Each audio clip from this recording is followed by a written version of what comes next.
In this History Illustrated video, we're going to take a look at what Christopher Columbus was up to and how he managed to discover the Americas. I'm going to circle them here. This is North America, South America, and I'm going to go ahead and let you know that I'm going to take that away. The reason why I'm taking it away is because Christopher Columbus had no idea it was even there. He did not intend to find anything. In fact, he was just looking for this area over here called Asia. He lived over here in Europe.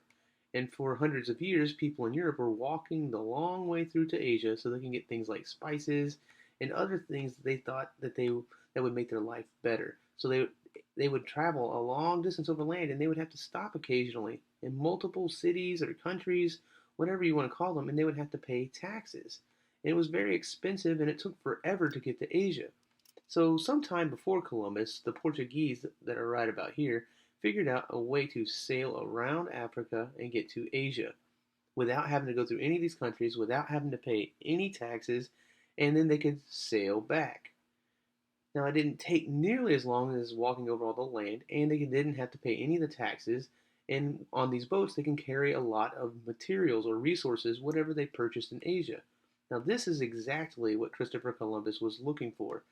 Now, he didn't know exactly, but he was pretty certain that the world was a very small place and it was circular shaped or round shaped. And he felt that if he had just traveled west, so if he headed west, he would eventually end up over here in these same spots. He thought that this was the same thing. So he thought, I'll just travel west. It's a much shorter distance than going all this way around, and I'll be there much quicker, and I can get there with all those things much faster than what the Portuguese are doing.